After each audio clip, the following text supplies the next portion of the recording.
All right, I'm going to go ahead and share my screen here, and we're going to jump in and start talking about Book Creator today. So, the Book Creator you never knew. Welcome, everybody. I'm glad you're here. My name is Jon Smith. I am the iPod teacher on Twitter. So, if you are on Twitter and you want to give me a follow, I would absolutely love that. If not, no worries whatsoever. And my email is johnsmith@bookcreator.com. So if you have any questions following this, then you can certainly send me some emails. And Kate, your mic is muted. Everybody's is muted at this point. The only person that you will get to hear, unfortunately, is me. Well, maybe that's fortunate. I don't know. It depends on who you ask. So a little bit about me. I taught special ed for 12 years. I was a technology integration specialist for 7, and now I'm the teacher success manager here at Book Creator. And so my job is to help teachers around the world be successful in their implementation of Book Creator. And so again, I am very excited to unleash this brand new webinar today so that we can give you some insider stuff, maybe some ideas and thoughts that you may not have seen used before in Book Creator. So again, very, very excited about this. And again, if you still need permission for the form, we will work on that and get that going here in just a second. So fairly simple, today's agenda, we're just going to start randomly showing you some cool things that you may not have seen in Book Creator before. All right, so I'm going to jump out of this book and I'm going to go into our special book here, The Secrets Within, and we're going to go ahead and start talking about some of the cool things that I have found in Book Creator. So first things first, one of the things that I wanted to bring up is the actual teacher dashboard. I think that sometimes in the teacher dashboard, teachers don't really look in here very often and kind of look at the different settings and features that may be in the teacher dashboard. One that I would like to show you here is this little box up here to the top right. This is where you will find all of your archived libraries. So if you have an archived library, that's where they're at. And if you click on the little arrow here next to one of those libraries, you can restore the entire library, or you can delete that library forever. So if you just want to get rid of it, because I mean, for example, like I have just hundreds of archived libraries here. If you want to get rid of those, you can. But you can also pick and choose individual books. You don't have to bring back an entire library into your system. You can click on these 3 dots here next to individual books, and you can copy that book directly to a different library. So again, I just think sometimes teachers don't necessarily see that. The other source that I wanted to share with you here is this resources tab. And under this resources tab, lots of great ideas. Again, it's just a tab, it's right there, but I think a lot of people don't focus on this. There are great example books written by students and by teachers for all grade levels and all subject areas. And then again, sometimes we don't scroll down, but if you scroll down even further, there are books written by our ambassadors, which are fantastic. And if you scroll down even further, we have some wonderful groups you can join, Facebook groups. There's a presentation template. So if you're actually presenting on Book Creator, you can use one of our templates to get you started. We have an implementation plan for districts, which is really nice. And then this one right here, I think is one of the biggest golden nuggets that a lot of people don't really realize, and that is the getting started with Chrome. So these are guides for newcomers, all kinds of things, and they're perfectly shareable with all of your students and staff. We have a support page, support.bookcreator.com, with lots of step-by-step guides and directions on everything about Book Creator. So I definitely think that's a little hidden nugget there that a lot of people don't really get into. All right, so that's kind of the teacher dashboard. The other thing that I wanted to share that was kind of along the lines of the teacher setup and getting started is this gear icon up here to the top right. This gear is inside one of my libraries. And if I click on this gear, there are some toggle switches here. And you may have seen the toggle switches and you may not have paid much attention to them, but I wanted to share a little bit about these. So if for some reason you wanted to turn off Google image search, maybe you want your students to only draw their own images, or maybe you want them to take their own images and not steal things from the Google, right? Then you can turn that off. This one, I laughed at the very first time I heard this. I just didn't quite understand why I would ever use this, but it says students can edit their own books. And I thought to myself, why would I ever not want my student to edit their own book? And the answer is deadlines. So if the book is due on Friday, then on Friday night, when the time is up, I can turn this off. And now students cannot edit their book on a Saturday morning or Sunday morning or whatever. They are done, right? So there's a deadline feature. So I think that was an interesting one. A couple of other buttons that are now in here that were not in here previously. Students can enable collaboration. So this button alone right here will allow students to turn on collaboration for their own book without the teacher guidance. So that's definitely something that you'll need to think about, because if you don't want students collaborating without your permission, you might want to turn that off. And then the same thing holds true with students being able to publish books on their own. If you turn this on, then students will be able to go willy-nilly publishing books without your guidance necessarily. So those are some things that you might want to take a look at there. All right, so we're going to move into some other things that you may or may not know. And the very first one is under shapes. All right. And actually, yeah, I'll go under shapes here. And so within shapes, and some of you may be thinking, oh my goodness, we're starting with shapes. How is this going to work, right? Well, watch what happens here. And again, I just learned this. I don't know if this is exciting to announce or embarrassing to announce, but I've been using Book Creator for almost 8 years, and I just figured out that you could do this the other day when I was watching a Monica Burns webinar on Book Creator. So big shout out to Monica Burns for showing this to me, but I'm going to create a Venn diagram. And so I'm going to add a shape to my page. And normally I would add a shape and it would look something like this, right? And it would be just kind of a strange Venn diagram, right? It looks more like, eyeglasses or something instead. So I was confused as to how Monica did this. And so she explained it. I put a shape on the page.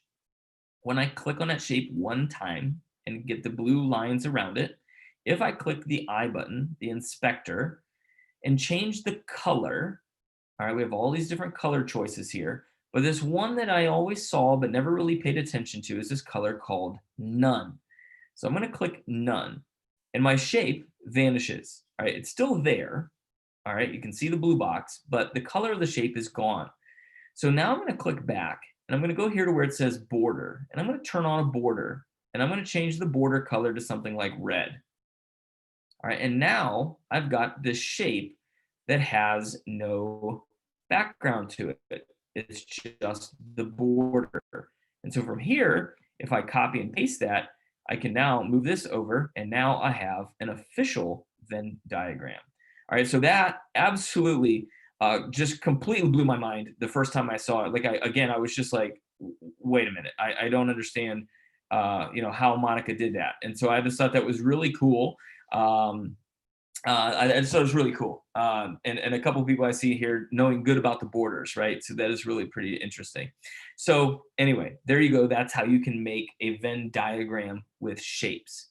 And this one isn't necessarily a special like tip or trick, but this is just a thought process, all right? Because maybe I use something like shapes to create a mind map, all right? So it doesn't have to be a shape in a traditional sense. Maybe I just create this workflow, all right? And so maybe I can use another shape like an arrow, and I can create this little mind map that goes from one shape to the next and kind of explains the flow of things. So I think a lot of times when we think of shapes or we think of Book Creator, we only think about it in a certain small box. And if you think about things a little bit differently, you can make things like mind maps or workflows or graphic organizers, things like that.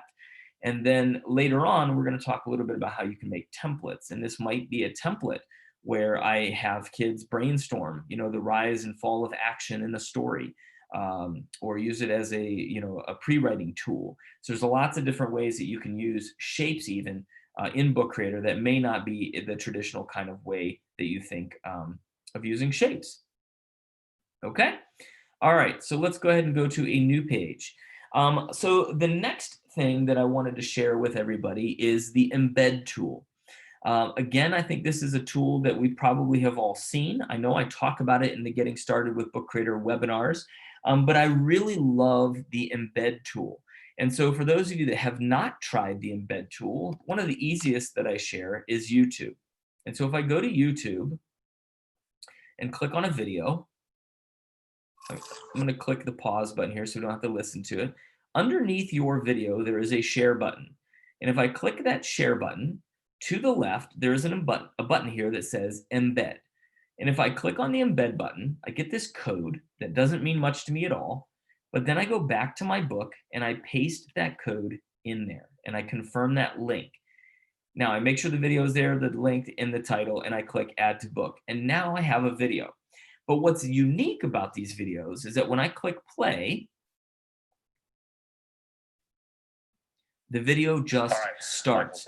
No commercials at the beginning, no commercials at the end, no conversation underneath, and none of that sidebar stuff on the right, which is where kids get lost for days. So I think this is an important piece to be able to be aware of, so that way your students cannot go and just look at other things that you don't need them to look at. They can have the video right there in the book. This video could be anything. It could be a Khan Academy video explaining how to solve some of the math problems in your book. It could be a video of you, a YouTube video from some science teacher that's explaining a concept a little bit deeper. So definitely think about embedding YouTube videos. One, they look prettier instead of just having some really long YouTube link down here. And when you embed them, it gets rid of that content, right? All that junk that the kids don't need to be in. The other thing I wanted to share in terms of embedding is in the resources tab. One of our book creator ambassador books, actually this is not an ambassador book, this was written by our marketing manager, Dan Kemp. This is a book all about how to embed content. And there's a lot of great ideas in here. So I know on the iPad app specifically, app smashing was a huge thing. And with Book Creator on app smashing, it was just super easy. But when we moved online, things were a little bit more difficult until we came up with some really awesome tools that you can embed. YouTube videos, Google Maps, PDFs, Google Sheets, Docs, Forms, Slides, basically anything that you can think of that has an embed code, you can put into Book Creator. Desmos calculators, explain everything, videos, Screencastify's, Powtoons, Google Poly, right? You can do 3D tours of places. And this book alone has some amazing ideas for how to embed all of these different types of content into your book. All right, so in this one, if you go back to the beginning of it, it had a nice table of contents here. Whoops. And so if I click on the table of contents and go to something like Google Poly, for example, then here is a Google Poly. So when I click on the link, this is a 3D tour of Machu Picchu.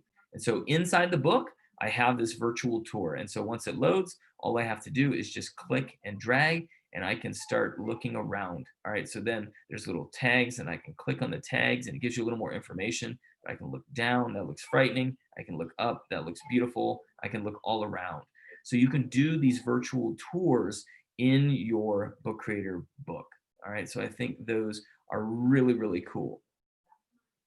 All right, going back into our secrets within book.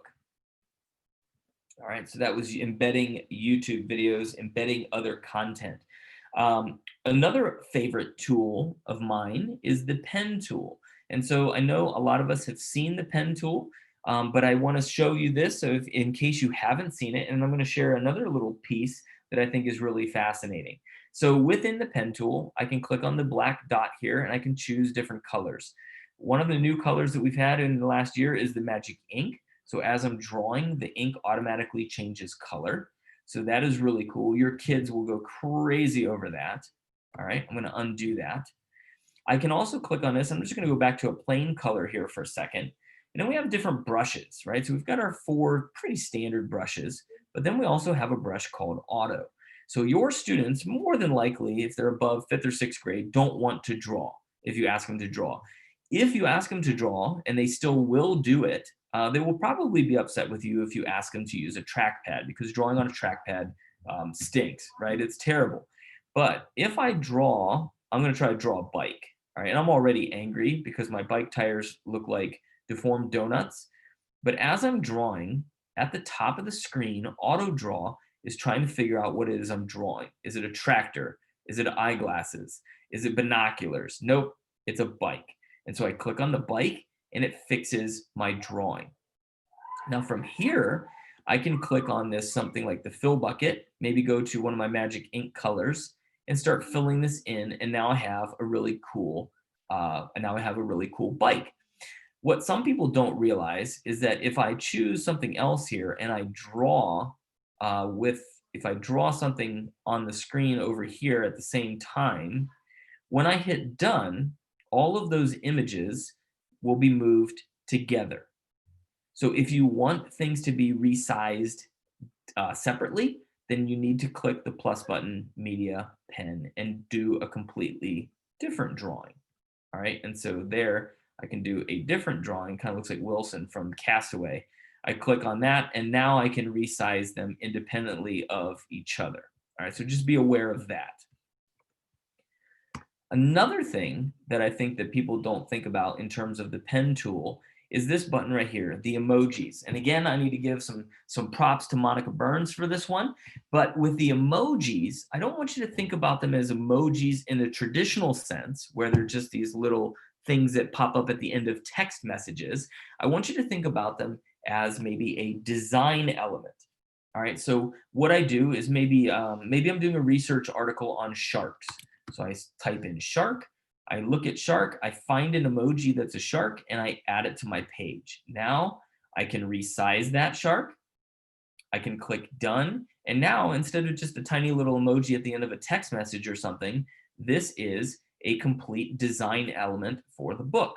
So instead of going to Google and looking for things, this is a great way to add content that isn't a Google image search, right? And it doesn't have like a box around it. A lot of times I get questions from teachers and students saying, where's the clip art? How do I do things like that, right? And now there is a way. All right, and then you can just, again, you can add your own little things in here so you can personalize it.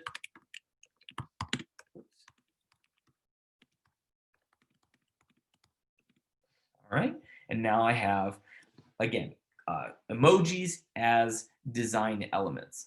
We have a really great emoji book, and it talks about using emojis in the classroom, made by Monica Burns and put together with our graphic designer. And I'll be honest, some of the stuff that was in that book, I questioned because it was so cool looking that I was like, there's no way you did that in Book Creator. Why? How did you do that?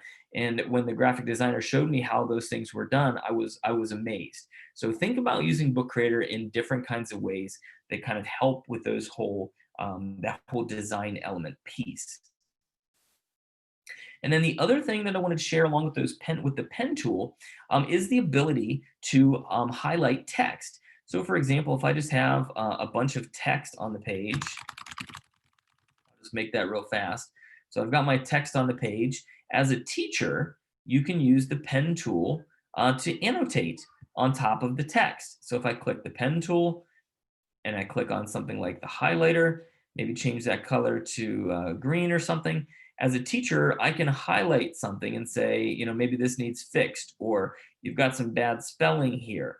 And then I click done, and now the student is able to see some feedback by the teacher. All right, so again, that's just another way that you can use the pen tool, especially now in remote learning situations when students are making content in books. Teachers are trying to find really cool ways that they can leave feedback for students, and leaving annotations on top of student work using a highlighter or even any of the pen tools is a great way to do that. All right.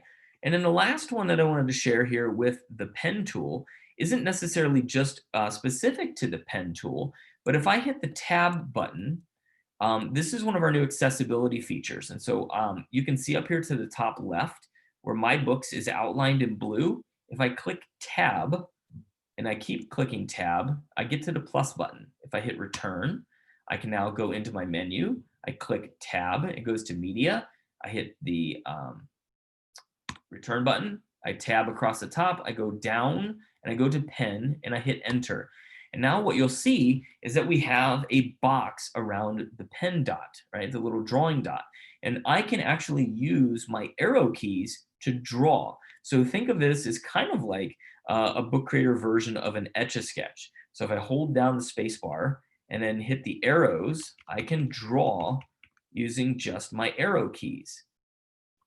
All right, so this is pretty cool. So if you have students who can't use the trackpad, but they can push on the arrow keys, then this is a good way for them to draw. And guess what? It also works with auto draw. So if I click done and delete this, we're going to go ahead and get rid of that. But if I go to the tab button again, go across the top, go to pen, and tab across to the pen at the top and choose auto, I can now draw with the arrows and I can do auto draw. All right, so if I try to draw, I don't know what we'll draw here, but as I'm drawing, again, is it a chair? Is it a set of stairs? Is it an electric toothbrush? I'm just gonna keep drawing and see what we got here. So, oh, there it was. It's a piece of bread, right? Or a high heel shoe. So I can click on that now, and now I have a high heel shoe. So you can use the arrow keys as part of the drawing. All right, so that's a really cool feature. So I just wanted to share that with you as well. All right. Now, in terms of images, I wanted to share a couple of things with images and table of contents. I get this question quite often too.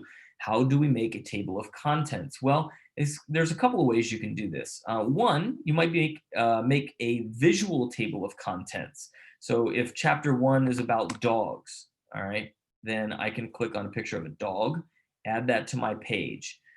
I'm going to shrink that down a little bit. Maybe chapter 2 is about cats. So I go to import, I'm going to go to Google image search, and I'm going to look for something on cats. All right, we'll go with this guy here and click select. And now we can add the cat to the page. Maybe chapter 3 is on goldfish. All right, so I'm going to go goldfish. Oops, I didn't type in the button goldfish.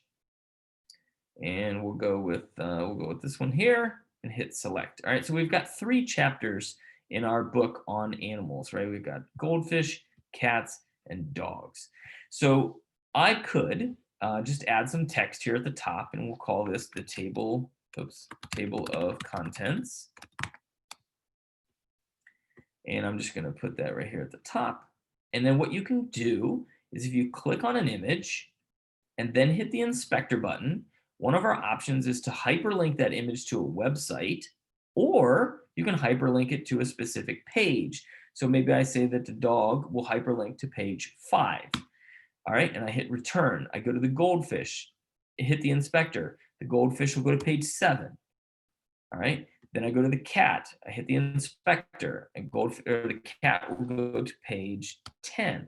And I hit return, and we're all set. And so now when I go to my view of the book, right, the actual, what it would look like if it was published, when I hover over the dog, now it's not just an image, the finger shows up and I click on it and it takes me to that page. If I go back and click the goldfish, it takes me to that page, which is actually the same page. If I click on the cat, it takes me to that page. So some really cool things you can do by linking images to specific pages. Now here's a quick little trick too that I learned.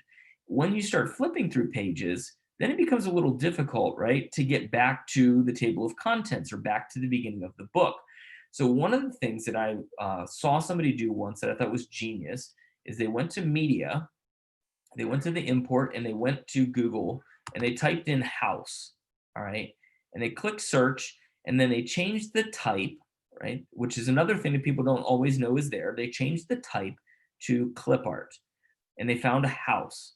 All right, and so maybe I went with this one right here, this little house icon. I hit select, and I add this to my page.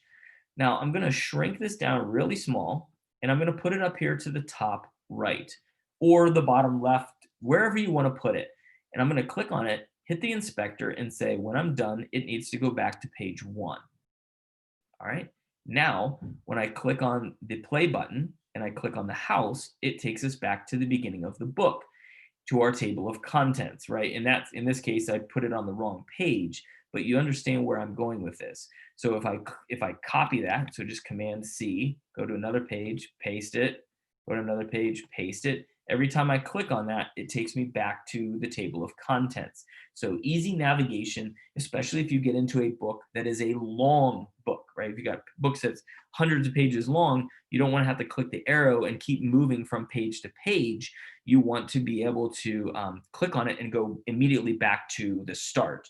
So there you go. Hopefully that was something that was kind of helpful. I see a couple of people. Yes, to copy the home icon, that was the link that you used. Yeah, so if I click the inspector and hit the I button, you can see that it links because it's what I copied. So once I made it a copy for that page, or I'm sorry, once I made the icon link to a specific page and then copy and paste it into each individual page, it will now always go back to that same page number 1. Okay, so that's one thing that I really like, particularly with linking images to specific pages. Another thing is you can link images to pages in maybe like a choose your own adventure story kind of option. So I've got these 3 images here. So instead of a visual table of contents, maybe I want to make a choose your own adventure story. So up here at the top, instead of table of contents, I could just say, I could start a story. One day John went to a pet store. What animal did he buy? And so if I click done, now the book becomes interactive and it becomes a choose your own adventure story. If John buys the cat, you click on the cat, it takes you to page 7. If you buy goldfish, click on goldfish, takes you to page 10. If you buy dog, click on dog, takes you to page 1. So you can create a choose your own adventure story. Now, if you have any student who is just desperate for more stuff, right? You've got that kid, you keep feeding them information, and no matter what you give them, that student wants more. This is a way to do it. Have that student make a choose your own adventure story, because when you start planning this out, it looks like a factor tree on steroids. Here's the scenario. Here are my 3 choices. If I choose here are my 3 choices. If I choose here are my 3 choices. So it can get very complicated. And I think that you might have some students who could really enjoy and really thrive on something like that. All right. So choose your own adventure stories. Okay. Another one that I want to share with you has to deal with the record button. And again, this is, I think, one of my favorites. And so if I click the plus button and click media, and then click on this record button, I'm going to go ahead and start my recording. Here's your little countdown. My name is Jon Smith. I'm going to hit stop and use the recording. All right, so I have this recorded audio button that I can move and resize around the screen. And when I click play, my name is Jon Smith. All right, I've got a really cool sample of my voice. On a side note, what I really like about this is instead of having text over here and clicking the read to me mode, where it just reads in a computer generated voice, this makes so much more sense because now I actually get to hear the student reading the work that they did. And that is very powerful, specifically for students with special ed, which is what I taught for 12 years. Those students love being able to hear themselves read in a digital format like this.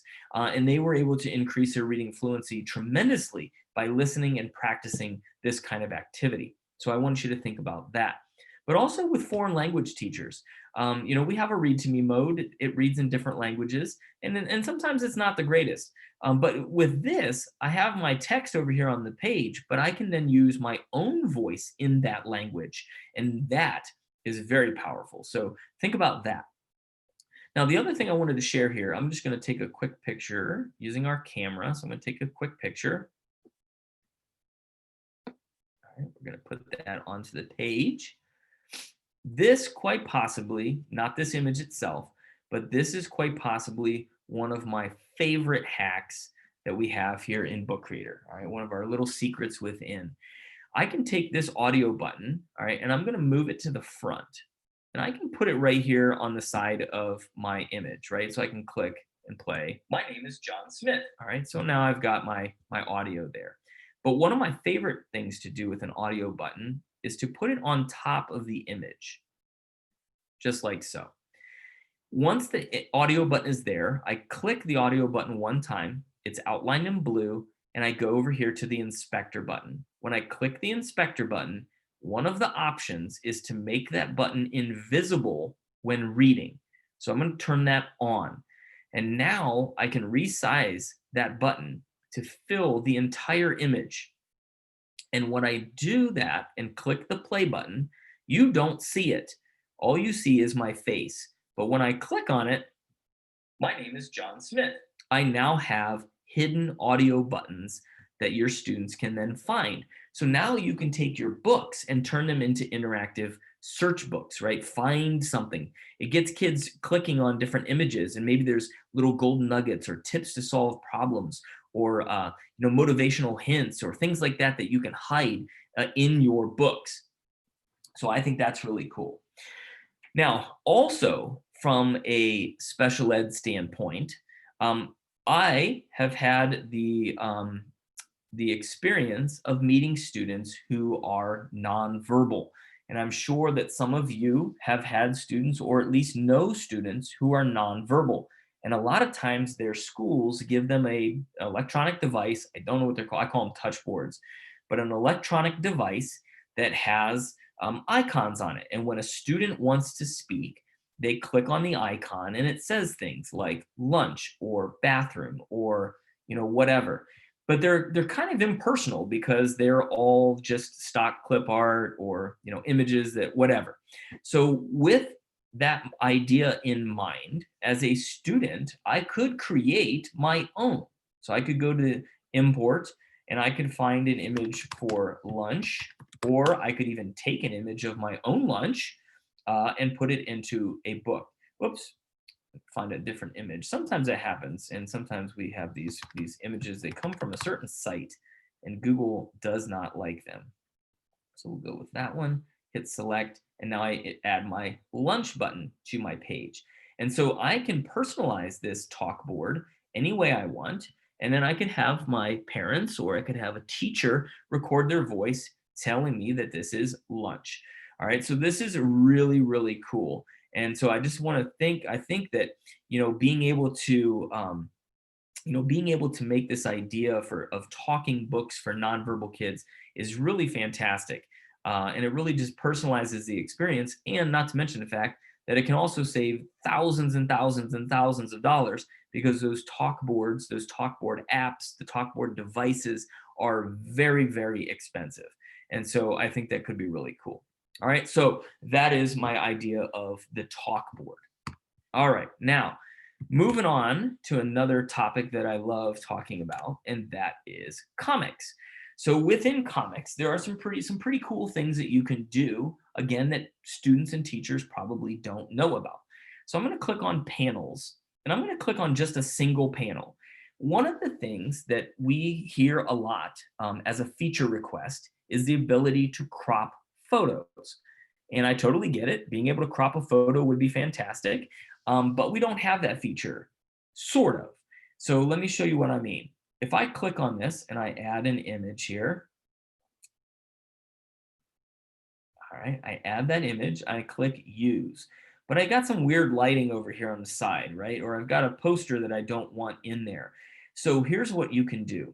Inside of a comic panel, here it is. Oh, there it is. There it popped up. Inside of a comic panel, if I two-finger click or right-click on that panel, one of the options is to unlock the panel. So I'm going to unlock it. And when I unlock it, I grab these little slider buttons and I move them around. And guess what I just did? I just cropped my image. All right, so now you can use comic panels to crop images. All right, so again, that's just a quick little hack that I think a lot of people don't see or realize that you can do. And I think it's quite powerful. So clicking, two-finger click, or right-click on a comic panel allows you to lock or unlock that comic panel. So now you can then crop. Okay? Awesome. So I'm going to go ahead and delete that. Actually, I'm not going to delete. Yeah, I am going to delete that. Here's what we're going to do. I'm going to show you the next thing with comic panels. So I love comic panels. All right. And again, maybe I go with a single panel. Maybe I go with a different panel. I'm going to go with a single panel here just for fun. I'm going to click on an image option here, and I'm going to search for, let's do Ford Mustang, right? I want to buy a Ford Mustang. So we'll find one in here that we like. All right. And I'll go with this one right here. And I click select, and that Ford Mustang gets added into the panel, similar to before. All right, so no difference so far. But what I want you to think about, I want you to think about using comic panels as a design element, all right, as a way to spice up the page and make it a little bit different. All right, so I'm going to unlock this panel again. So two-finger click, unlock the panel. I'm going to then move things around, and I'm going to resize. Um, I'm going to resize this a little bit. All right, I'm going to intentionally move it over here so that I see very little of the car. All right. Then what I'm going to do is I'm going to take that panel and I'm going to copy it. Actually, I'm going to shrink it just a little bit more. All right. So then I'm going to take that panel and I'm going to copy it and I'm going to paste. And so now I've added a new page and I'm just going to move it up slightly. And then I'm going to take this and click the arrows and move things around just a touch. And then I'm going to paste it again. And I'm going to move it down a little bit. And I'm going to click the arrows and I'm going to move it over until they kind of match. And so now what I'm doing is I'm taking a photo and I'm kind of just splitting it apart so that I can have a little bit of fun with it so that it looks just a little bit different. So as I continue to build my page, I can take these arrows and I just keep moving things over until I get something that looks like the Mustang, but slightly chopped up, right? So it's just having a little bit of fun, right? Just having a little fun with this. And then this morning, as I was, thinking about this through my head and thinking about how we can do this, I thought of another idea. I thought of taking this and jumbling it all up onto a page. And then when students make a copy of the book, what I did is I just created a puzzle, right? So I can take this and I can try to put it all back together and make a puzzle. So if you want to make a puzzle book with your students, I don't know which one I'm doing, right? You could do that as well. Now, obviously, it's not 100%. If you had a little bit more time, you could do that. So chopped up images to have a little bit of fun, but those chopped up images could also be turned into a interactive puzzle. All right, cool. And I like seeing words like brilliant, right? Sarah Malchow. Oh, Sarah, hi, good to see you. Yes, ooh, that would be great for a breakout EDU. I think that would be really awesome. Okay, so anyway, some different options there for using Book Creator. All right, for in comic panels. All right, let me go to a new page here. Another question that I get frequently is within comic panels is how do I change the background of the panel, right? Like I want this panel to be green. All right, and the short answer is you don't do that, right? Because panels are really meant for images. But if I go to Google and I search an image like purple, and I just search purple, I find a purple background. And maybe one I like, I'll go with this one, hit select. And now I've added a color to the background of this panel. So some people just want colors in those panels. And so then this is a quick, easy way to do that. So just search a color and fill it in. And now you have a purple panel. Another thing that I think people don't realize with comic panels is if I click on a panel once and then hit the inspector button, I can do some different things. So I can add accessibility text for the panel, which is hugely important. I can add a shadow behind the panel, right? Which a lot of people don't know is there. And I can even change the border. So if I change the border, I can turn the border on or off. So I actually have no border or a border, but then I can change the border color, right, to something different. So maybe if I go green, I can change the border width a little bit. And so now you can really mess around with those comic panels. I think for a lot of people, they just think the comic panels are this black, white, this black straight outline. But there is so much more to that comic panel than meets the eye, right? It's like a little transformer. All right, so there's a lot of cool things you can do there. Another thing in terms of comic books specifically is the speech bubble. So again, I think a lot of people click on a speech bubble and they say, oh, cool, there it is, right? I start adding some text inside my speech bubble and I'm done, right? That's it. That's a traditional kind of speech bubble. But if you click on it and then click the inspector, you have a couple of options. You can actually change the color of your comic bubble, your speech bubble. You can add a shadow behind it.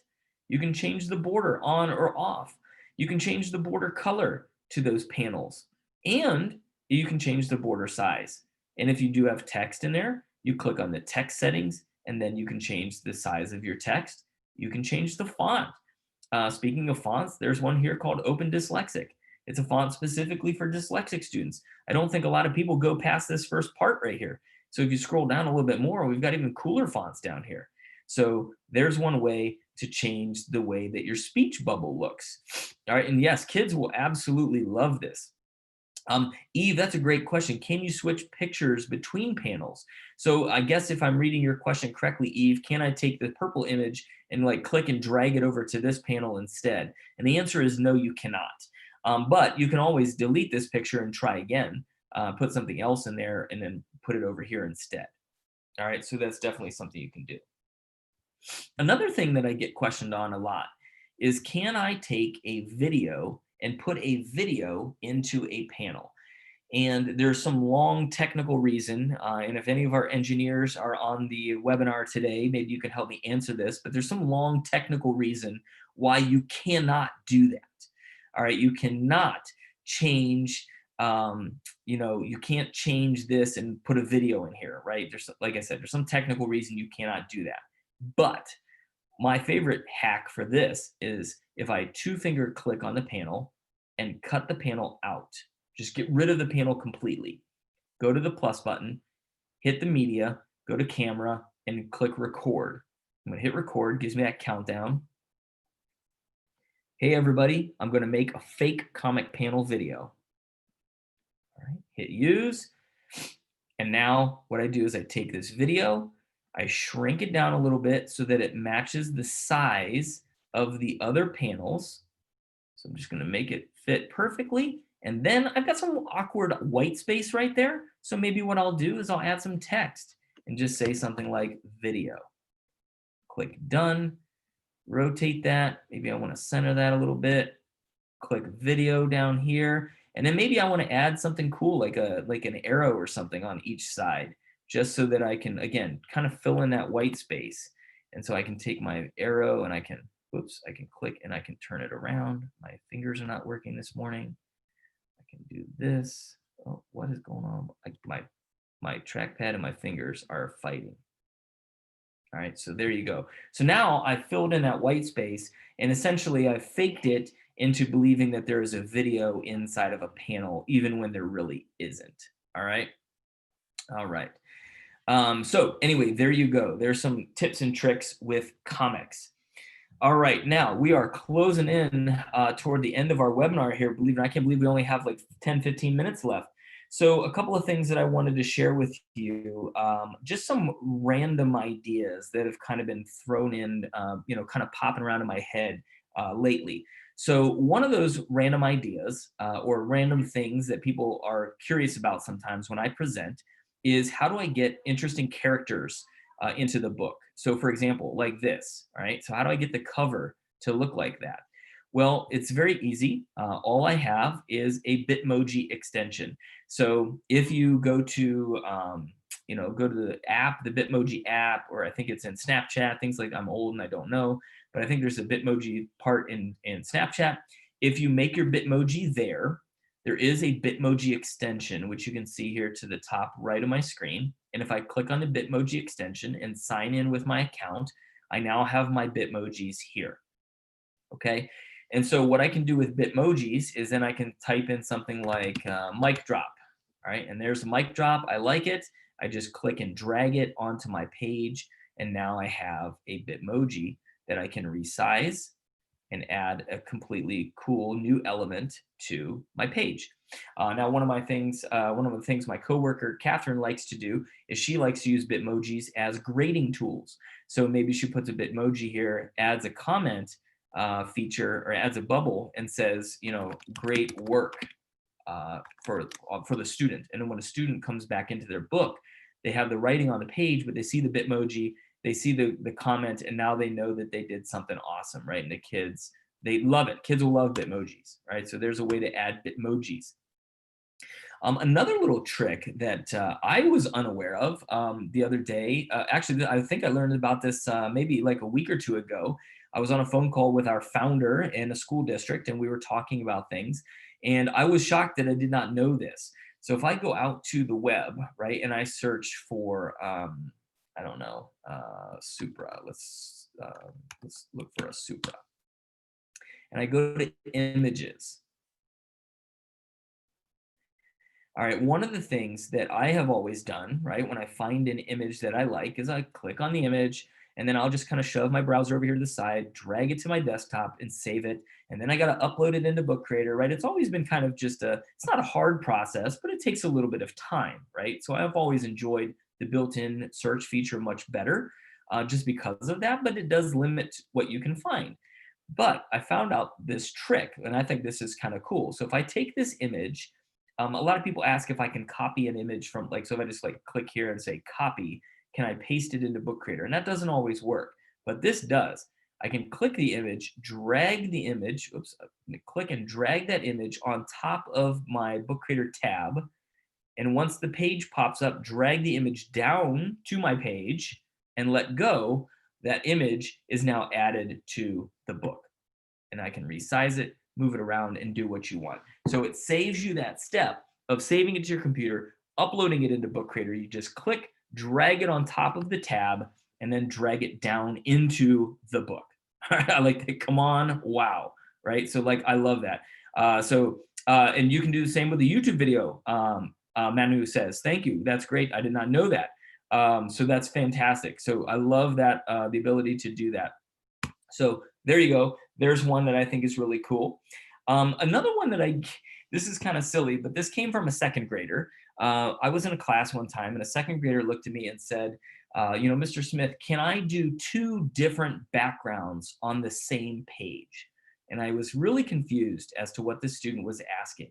And so he said, look, go to backgrounds. And I said, okay. And so I put in a blue background. And I said, yeah, like this. And he goes, yes. He goes, but I want the top half to be blue and I want the bottom half to be yellow. Can I do that? And I was like, no, absolutely you can't. And then I thought about it a little bit more. And then the second grader, because I still didn't have an answer, the second grader figured out a solution. So what I'm going to do is what the second grader did was the second grader screenshot the top half of the page in blue. All right, screenshot the top half. I don't know where half is, so I'm going to guess. Screenshot the top half. Then changed the background to the other color that they wanted. And then they took the screenshot and they dragged it onto the book. And now you'll see what we've got going on here. So that image I can now take and move it to the top half and resize. And now I have a background with split colors. And again, for me, this isn't something that I would do necessarily, but this is something that kids want. And so I think that's kind of cool. And it just adds a different element to what you're doing. And so I think that's pretty interesting. All right, so that's that. A couple other things that I thought were kind of interesting. I'm going to try this. I teach a graduate course. And one of the things that I've been really fascinated with Book Creator are the different ways that people can use it. And so for the first time in 12 years, my graduate course is not going to be face-to-face. It's going to be online. And so, the whole thought then came out, how do we deliver the content? How do we get teachers doing activities? How, instead of just sitting and listening to me talking. And so what I decided to try, and I haven't done this yet, so I don't know if it's going to work, but I will share it with you. I created the course in Book Creator. And so what I'm going to do is I'm going to invite these teachers to join my library. And then each teacher is going to click this button at the bottom and make a copy of the book that they can then edit. So, if Johnny joins my class, copies book, and then he'll have his own version of this book that can then be edited. So they can put in notes, they can do all kinds of things in there. So each day of my lesson, I have a different section. So the first one is Why We Teach. And so when you go into this book, Why We Teach, there are different activities. So I want you to fill in some comics. We're going to talk about Twitter, watch a video, then reflect on it. There's a lot of activities that you can do in here. And so each individual student in my graduate course is going to have a book that answers all of the questions that I ask. And so I think this is going to be really cool. And I think it's going to be really interesting to see how this works out. All right, so that's another thought that I had. I've seen a lot of really great examples of other things that teachers are doing. Read alouds, um, yearbooks, right? We have a yearbook template, so I definitely want you to check that out. But I think there's some really awesome things. All right, so at this point, we've come kind of to the end of our webinar today. And what I would like you to do is in the chat window, if you could, just kind of tell me how you're feeling. Did you get a lot of great ideas from this? Did you, do you have other tips and tricks that you can throw into the chat window that we can use in our next webinar when we do deep dives? So if you have any of those, put those into the chat window so that we can certainly take a look at that. Yeah, recipe books, it's a great idea. Love those. Feeling more confident with Book Creator, awesome. So I'm very excited that you were able to join us today for our first round of things you may not have known about Book Creator. And I hope that it has changed your mind. Maybe you love Book Creator and you're just like, yeah, it's awesome, but I just don't know what else to do with it. And maybe you've walked away with some great ideas now for your class. Now, real quick, I did see somebody, it just kind of flipped right through there. It said creating a template with a question mark. So templates are very simple. They sound a little complex, but they're not. So this template right here, for example, all it is a 4-panel comic that I made. I put in some text boxes of questions that I want people to answer, and that's it. I handed it off to my students by inviting them to my library and said, make a copy of this template and then answer the questions. And now I have a getting to know you book that I can put together for my students. So anyway, that's just another thought. That's how you can make templates. Check out our Getting Started with Book Creator webinars, bookcreator.com/webinars. We've got a ton of great webinars coming up this month.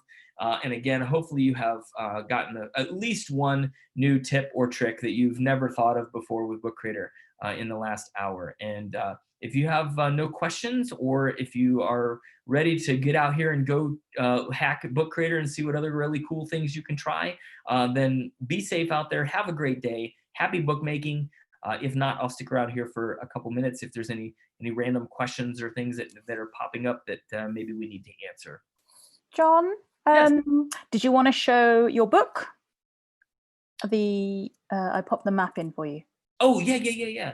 Sorry, good job. I forgot about that. So here is our map of where everybody is from today. So that is awesome. Look at that. So if I click on it, it'll take us to the actual map, and look at that. We are worldwide, folks. We even got a couple people from Iceland, which is new. I don't think I've ever had anybody from Iceland yet. So this is really awesome.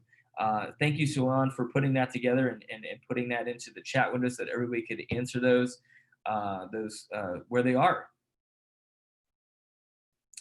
Were there any other weird questions, Suan, that just kind of came in here that we might be able to answer? There are a few. You might want to announce the certification. Dan said that's fine. Oh, good. So for those of you that are sticking around, there's 187 of you that are still hanging out. I did want to let you be the first to know. All right, it's not live yet, but coming soon, like tomorrow, hopefully, or maybe even later today, we have a brand new Book Creator Certified Authors program. And when you log into your Book Creator account, you see your teacher dashboard, you'll have libraries, resources, and then you'll have a brand new section that pops up right here that says Certified Author. And when you click on it, it's going to look something like this. You're going to see a certification program where you're going to get to watch me. Maybe that's a good thing. Maybe that's a bad thing for you. I don't know. But you're going to get to watch me, and I'm going to take a deep dive into all of the different Book Creator features. You watch the video, you complete it, you get to the very end, you take a quiz, and then guess what? You get a Book Creator Certified Authors badge, and you become certified. And what's even cooler is that for those schools that have paid plans, this will show up in the admin console as well. So your admins will be able to see which teachers completed the programs, and hopefully those will be able to tie in to your like license renewals and things like that. So I'm really excited about this. This has been months and months in the work. So I really want to thank all of our all of our engineering team, the entire team for working on this together, coming up with questions for the quizzes, building the videos, and building this into Book Creator. I think it's going to be really, really awesome. So keep an eye out for that. That should be available either later today or hopefully tomorrow sometime. If not, I promise it's going to be sometime soon, and it's going to be great. You guys are going to love it. And I can't wait to see how many people become Book Creator certified authors. So again, thank you, everyone. I really appreciate you being here today. I'm going to put 2 minutes on the clock, and we're going to shut this thing down. But thank you, everybody, for being here. Have a great day. Happy bookmaking.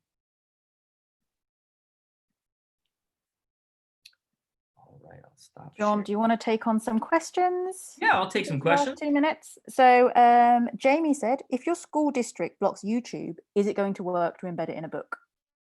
And so, and I had this question the other day, and I'm trying to remember what the answer was. And I think it's based on your district settings. So if Book Creator is blocked for your students, then it is probably going to be blocked if you embed the video as well. It might definitely be something you want to try out to just verify, but I believe that was what the engineering team told me, is that if it's blocked for the district, it will be blocked for the kids if you embed the video as well.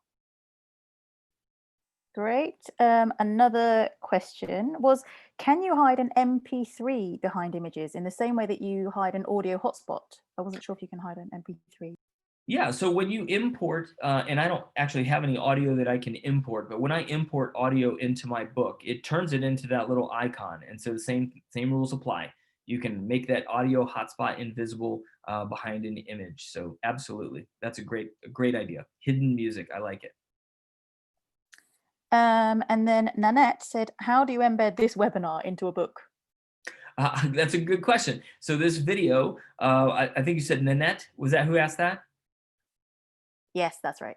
All right, so Nanette, when this video is actually going to be live on YouTube. So as soon as I hit stop, within like half an hour, 40 minutes or so, this video will be on our YouTube channel. And so it will work the exact same way that it did when I showed embedding a YouTube video earlier. You're just going to click on the video, click the share button, click on embed, copy that code, and put that into your book using the embed code feature. And then this video will be embedded directly into a book. And I think I know where you're going with this, maybe as a training manual for your district. So that sounds really cool. Jon, maybe the last one, I think, from Jenny. She said, how did you create the square with the drawing arrows? I'm not 100% sure, Jenny, what you're asking. I think, do you think, Suan, she's talking about using the arrow keys to draw instead? Yes, yeah, so drawing with the keyboard. Okay, so with that, Jenny, if you hit the tab button, so if you're in Chrome and you hit tab, after you hit tab a couple times, it will show up like here at the top left. It's in blue now. My books button is outlined in blue. So you just tab over until you get to the plus button, hit return, tab till you hit media, hit return, and then tab again until you get to pen and hit pen tool. And now you hit the space bar and you use your arrow keys to draw your image. And there's definitely some support articles on that. So if you go to support.bookcreator.com, or if you go to our website and go to our blog, one of the new articles is about accessibility features, and it will give you step-by-step directions on how to do that.